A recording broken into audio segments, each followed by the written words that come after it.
Hey guys, आप सभी का स्वागत है हमारे 100 डेज ब्लॉगिंग चैलेंज में, जिसमें हम 1 करोड़ रुपीस का बिजनेस बनाने वाले हैं। आज का ये जो दिन है ये 61वां दिन है और आज की इस वीडियो में हम बात करने वाले जो पिछले 60 दिनों में हमने धंधा बनाया ना, जो हमने चैलेंज लिया है 100 दिनों में 1 करोड़ रुपए का धंधा बनाया, तो उसमें से अभी 60 दिन खत्म हो चुके। तो 60 दिनों में अपना 1 करोड़ में से कितना धंधा हमने बनाया, ये आज की इस वीडियो में अपने डिटेल में जानने वाले। साथ में ना एक और इंपॉर्टेंट चीज है जो मैं आपके साथ शेयर करना चाहता हूँ। देखो, बहुत सारे ना, अभी अभी कल की बात है, कल ये मतलब ये मेरा एक रिटर्न आ गया था। ये है आरटीओ रिटर्न, जिसमें हमने ना ऑलरेडी ब्रांडेड पैकेजिंग का यूज करा हुआ है, लेकिन ये पार्सल भी हमारा नहीं है, ये जो थैली आई है ये भी हमारी नहीं है। इसमें बहुत बड़ा स्कैम हो चुका है। अब हम इसे क्लेम कैसे डालेंगे वो भी मैं आज आपको इस वीडियो में बताने वाला हूँ, और साथ में इस पार्सल के अंदर से क्या निकलता है ये भी दिखाऊंगा, और आपको कौन से पार्ट में ये क्लेम डालना है तो डिटेल में बात करेंगे। अगर आपको कोई ना रॉन्ग आरटीओ आता है, मतलब ना जो कस्टमर तक पार्सल पहुंचता है नहीं, और अगर आप वो पार्सल लेते हो तो आपको कौन सी सावधानी बरतनी चाहिए पार्सल लेते हो, तो इसके ऊपर अपन डिटेल में बात करें। सो गाइस, रही बात हमारे आज के पार्सल की ना, तो काउंट मैं आपको थोड़ी देर में बता दूंगा। अभी फिलहाल तो हमारी यहाँ पे ही पैकिंग चल रही है। देख लो भैया, आज हमने फिर से सुबह ही पैकिंग स्टार्ट करी थी अर्ली जल्दी, और अभी लगभग बात करूँ हमारी पैकिंग की तो लगभग ना 80% पार्सल हमारे पैक हो चुके। 80 तो नहीं है भैया, ये तो 70% मेरे को दिख रहा है। 70% पार्सल पैक हो चुके। यहाँ पे भी देखो, यहाँ पे भी पैकिंग है, और यहाँ पे गाइस अभी है ना बहुत बड़ा इशू हो गया हमारे साथ। थोड़ी देर हो गई हमारा वाईफाई का कनेक्शन ही गया। अब यहाँ से ना अगर आज थोड़ी देर में वाईफाई का कनेक्शन आता नहीं है तो आज के हमारे सभी काम जो है ना वो ठप होने वाले। क्योंकि क्या है ना, अभी जितने भी हमने लेबल तो जनरेट कर लिया, लेकिन उसका मैनिफेस्ट अभी तक हमने डाउनलोड करा ही नहीं, तो वो अगर पिकअप वाले आते हैं तो हम हैंड ओवर कर नहीं पाएंगे। और उससे बड़ी दिक्कत है कि हमने पार्सल को लिंक भी नहीं करा, तो उसके लिए भी आपको नेट लगेगा हमारा, क्योंकि क्यूआर कोड चलेगा ही नहीं, तो लिंक भी नहीं हो सकते। तो ये एक मेजर इशू है। और अभी मैं उस बंदे को भी भैया फोन लगा रहा हूँ, लेकिन वो फोन ही नहीं उठा रहे, तो समझ में नहीं आ रहा है क्या है। अभी उसका कुछ जुगाड़ करना पड़ेगा। एक तो जुगाड़ हो जाएगा कि मैं मोबाइल के क्यूआर कोड से स्कैन कर लूंगा अगर नेट आता नहीं है तो, लेकिन उसमें टाइम बहुत ही लगने वाला है। अब ना गाइज, एक बात ना आप हमेशा याद रखना, आप जब भी ऑर्डर डिस्पैच करोगे ना, तो जितने भी आपके पेंडिंग में ऑर्डर्स रहेंगे ना, वो सुबह 11 बजे से पहले आपको एक्सेप्ट करने हैं और उसे शेड्यूल करना है। अगर आप 11 बजे के बाद करते हो ना, तो वो नेक्स्ट डे के लिए शेड्यूल होते हैं, और अगर 11 बजे से पहले आप शेड्यूल करते हो ना, तो सेम डे के लिए असाइन होते हैं। और खास कर उन ऑर्डर को तो जरूर एक्सेप्ट करना जो ब्रीचिंग सून वाले रहेंगे, मतलब वो आज के आज ही आपको हैंड ओवर करने। जिन भी पार्सल के ऊपर ब्रीचिंग सून लिखा रहता है वो आपको सेम डे में डिस्पैच करने ही है। अगर उनमें से कोई पार्सल अगर आप बाद में 11 बजे के बाद करते हो तो पिकअप बॉय आपके लेके नहीं जाएंगे पार्सल, और वो ब्रीच हो जाएंगे, या किसी कारण आपने एक्सेप्ट नहीं करा तो भी ऑर्डर ब्रीच हो जाएंगे। और इन केस आपके ऑर्डर अगर ब्रीच हो जाते हैं ना, तो आप जितनी भी आपने मेहनत करी है ना आपके प्लेटफॉर्म को ग्रो करने में, वो चुटकियों में भाई खत्म हो सकती है। आपके धीरे धीरे विजिबिलिटी मार्केट प्लेस पूरी तरह से डाउन कर देगी, आपका ऑर्डर फ्लो ऑटोमेटिकली डिक्रीज होना स्टार्ट हो जाएगा। तो कोशिश यही करना कि एक सिंगल ऑर्डर भी आपका ब्रीच ना होए। सो गाइज, यहाँ पे हमने हमारी स्कैनिंग स्टार्ट कर ली है, क्योंकि क्या है ना, मुझे बाहर जाना है और ऊपर से ना इंटरनेट भाई काम भी नहीं कर रहा है, तो मोबाइल का हॉटस्पॉट से ये स्कैन कर रहे हैं। फिलहाल थोड़ा स्लो चल रहा है, लेकिन काम तो निकल रहा है। और भी थोड़े पार्सल पैक होने बाकी है, तो फिर वो होने के बाद फिर से उसे स्कैन भी करना पड़ेगा। अभी और भी पार्सल। चलो गाइस, अभी यहाँ पे अपने ई-कॉम वाले भाई आ गए, तो ई-कॉम एक्सप्रेस के जितने भी पार्सल है वो सक्सेसफुली अपन डिस्पैच कर देते हैं। सो गाइज, आज के हमारे जितने भी पार्सल थे वो सक्सेसफुली डिस्पैच हो गए। अभी जो एक्सप्रेस भी वाले डिलीवरी वाले आए थे ना, तो उनके सभी पार्सल ना मेरे स्टाफ ने डिस्पैच करे। तभी क्योंकि मैं नीचे गया था काम से, तभी मैं नहीं था, इसकी वजह से उसका फुटेज में ले नहीं पाया।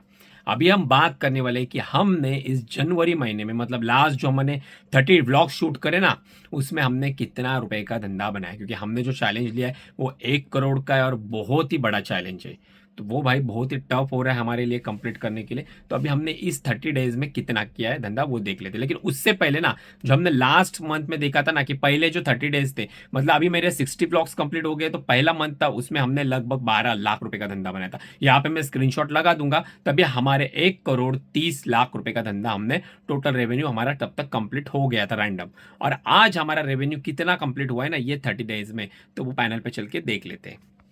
सो गाइज, मैं आ गया हूँ मेरे पेमेंट वाले सेक्शन में। तो यहाँ पे आप देखोगे तो देखो, यहाँ पे मेरा पेमेंट विजिबल है। तो यहाँ पे आप देखोगे तो जो पेमेंट है मेरा 1 करोड़ 41 लाख 21 हजार 405 रुपया। मतलब अगर हम इसमें से ना पिछला वाला पेमेंट माइनस करेंगे ना, जो पिछले 30 डेज में हमने करा था, तो वो था 1 करोड़ 30 लाख, और अभी है 1 करोड़ 41 लाख। तो यहाँ पे सीधा अपना जो ये होने वाला है बिजनेस रेवेन्यू होने वाला है वो 11 लाख रुपए का है। तो भैया हमने ना पूरे महीने में 11 लाख रुपए का रेवेन्यू जनरेट किया, वो जो कि बहुत ही कम है। अब ये देख के भैया एक ही लग रहा है कि जो हमने डिसाइड करा था ना, कि हमें जो हमारा पेमेंट का काउंट है ना वो 2 करोड़ का करना है। जो इससे अभी आपने पैनल पे देखा 1 करोड़ 41 लाख, यहाँ पे मेरे को फिगर चाहिए था 2 करोड़ का। तो वो 2 करोड़ मेरे को करना है और आज आज मेरे पास सिर्फ बचे हुए 40 दिन। 40 दिन में मेरे को 2 करोड़ का फिगर करने के लिए और 59 लाख रुपीज का बिजनेस बनाना पड़ेगा, जो कि इम्पॉसिबल लग रहा है। लेकिन कोशिश करेंगे, देखते भैया कितने तक पहुंच पाते हैं आखिर में इन 40 दिनों में। तो वो आपको 40 डेज कंप्लीट होने के बाद फाइनली जब अपन काउंट करेंगे ना 1 करोड़ चैलेंज, तभी डिटेल में पता चलेगा कि अपन ने इन 100 दिनों में कितना धंधा बनाया है। आखिर गाइस ऐसा क्या हुआ, जो हमने 1 करोड़ रुपीज का चैलेंज लिया था ना, उसमें हम फेल होने वाले हैं। क्यों आखिर हम धंधा बना नहीं पाए? जो हमारे को धंधे के ऑर्डर्स चाहिए थी, जो डेली बेसिस पे हमारा एटलीस्ट 60 से 70,000 का धंधा होना चाहिए था, वो धंधा हुआ ही नहीं। जो महीने का हमें 20-25 लाख रुपए का धंधा आना चाहिए था, वहां पे हमारा 12-13 लाख रुपए का धंधा आ रहा है। तो ऐसा क्यों हुआ? उसका सबसे बड़ा रीजन है फ्लिपकार्ट। फ्लिपकार्ट पे हमने जो सोचा था ना, हमें जिस तरह से ऑर्डर ग्रोथ मिलेगी, वो ऑर्डर ग्रोथ मिली ही नहीं। क्योंकि उसका सबसे बड़ा रीज़न है हमारा ट्रेडमार्क। हमने ट्रेडमार्क 2 साल पहले रजिस्टर करने के लिए अप्लाई करा था, लेकिन आज वो जाके अब रजिस्टर हो गया। और जब रजिस्टर हो गया तभी हमने फ्लिपकार्ट में ब्रांड रजिस्ट्री करी, उसे अप्लाई करा। लेकिन टेक्निकल इशू के कारण हमारा जो ब्रांड हब का जो पैनल है ना, वो अटक गया है पूरी तरह से। वो वेरिफिकेशन हो ही नहीं रहा है उसका। और इसके लिए मैंने ना मल्टीपल टिकट भी रेस करे, बहुत सारे टिकट के बहुत सारे मेल करे, लेकिन फ्लिपकार्ट का सपोर्ट जो है ना इतना पुअर है ना, कि वो सिर्फ ऑटो रिप्लाई देके भैया क्लोज कर रहे। इस मामले में, ब्रांड रजिस्टर के मामले में मेरे को सपोर्ट ही नहीं मिल रहा है। मैं परेशान हो गया है। अब इसका सोल्यूशन क्या है, जैसे मुझे पता चलेगा ना, तो वो मैं आपके साथ शेयर करूंगा। क्योंकि आपको पता है, आपका भाई आपको जो भी चीज़ है ना, जो भी हकीकत है ना, वो सब आपके साथ शेयर करता है। यहाँ पे घुमा फिरा के बात नहीं होती है, हवाबाजी नहीं होती, या बड़ी बड़ी बातें यहाँ पे होती नहीं। जो रियलिस्टिक है वही मैं आपके सामने सब चीज़ें दिखाता हूँ। तो देखो गाइज, ये है ब्रांड अश्योर फ्लिपकार्ट का। जब भी आपको ब्रांड रजिस्टर करना है ना, तभी आपको ब्रांड हब पे आके ब्रांड रजिस्टर करना पड़ता है। तो हमने करा था, लेकिन यहाँ पे देखो टेक्निकल इशू के कारण हमारा रजिस्ट्रेशन सक्सेसफुली हो गया है। लेकिन यहाँ पे दिखा रहा है 72 हॉर्स लगेंगे टीम वेरिफिकेशन के लिए। और ये पिछले 1.5 महीने से यही एरर आ रहा है, ये जा ही नहीं रहा भैया। इसके कारण ना हम जो है ना, देखो सेलर मैनेज नहीं कर पा रहे, रिपोर्ट जनरेट नहीं कर पा रहे, रिपोर्ट लिस्टिंग नहीं कर पा रहे, टिकट रेस नहीं कर पा रहे इस पैनल से।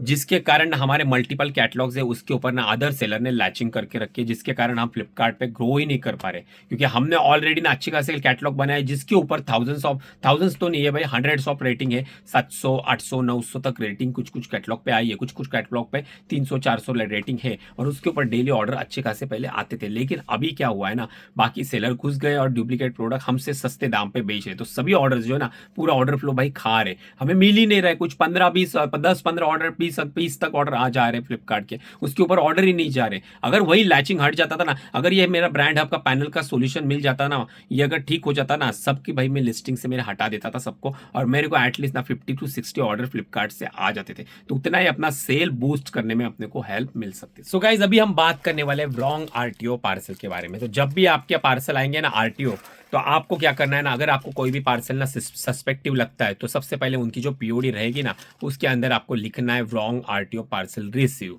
बाद में जब भी वो पार्सल को स्कैन मारेंगे, ताकि आपको वो डिलीवर कर सके, और आपके पास से ओटीपी लेंगे, तो जब स्कैन मारेंगे तब ना उनके पास से ना वहां पे एक मार्क करके लेना है, सस्पेक्टिव शिपमेंट करके। आप अगर सस्पेक्टिव शिपमेंट करोगे नहीं ना, तो आपका फिजिकल में तो आ जाएगा, लेकिन डिजिटल जो पीओडी रहती है ना, आजकल मीशो के ऊपर डिजिटल पीओडी चलती है, तो वहां पे ना आपका मैंडेटरी है, आपको सस्पेक्टिव शिपमेंट मैंडेटरी मार्क करना ही पड़ेगा। या फिर दूसरा ऑप्शन है टेम्पर्ड, अगर उसमें डिवाइस में अवेलेबल रहेगा ये ऑप्शन सिलेक्ट के लिए, तो आप वो भी यूज कर सकते हो। अभी जनरली हमारी जो पैकिंग रहती है वो इस टाइप की रहती है, लेकिन हमें रिसीव हुआ है ये वाला पार्सल। ये हमारा प्रोडक्ट भी नहीं है। अभी इसे अपन ओपन करके मैं इसे क्लेम डालूंगा। अभी क्लेम कौन से पार्ट में डालूंगा वो भी मैं आपको दिखाता हूँ। सबसे पहले मैं इसका क्लेम डाल देता हूँ। सो गाइज, ये हमारा क्लेम डाल के यहाँ पे हो गया है। यहाँ पे मैंने जस्ट अपना क्लेम प्रोसेस करा, और यहाँ इस पार्सल से आरटीओ जो आया था ना मेरा, उसमें से निकला क्या देख लो भैया। ये हैंड ग्लोव्स जो रहते हैं ना बच्चे के, ये पैर मेरे को मिल गई है। ऑब्वियसली ये किसी अदर सेलर का प्रोडक्ट है, जो गलती से मेरे पास आया, और मेरा प्रोडक्ट जो है ना वो किसी अदर के पास गया है। तो ये एक छोटा सा लफड़ा हुआ है, इसके वजह से मेरे को ये रॉन्ग प्रोडक्ट मिला है।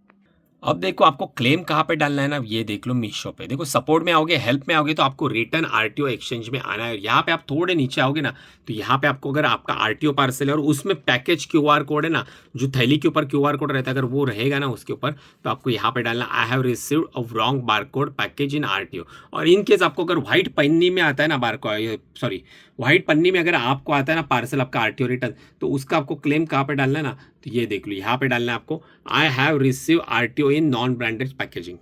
ये दो ही बात है आरटीओ के लिए, तो आप इसमें से ना एक आपके अकॉर्डिंग चूज कर लेना और उसमें क्लेम डाल देना, तो आपके ना क्लेम प्रोसेस होने के चांसेस ना मैक्सिमम बढ़ जाते हैं, और वो भी उसी कंडीशन में अगर आपने ऐसा क्यूआर कोड स्कैनर यूज किया होगा।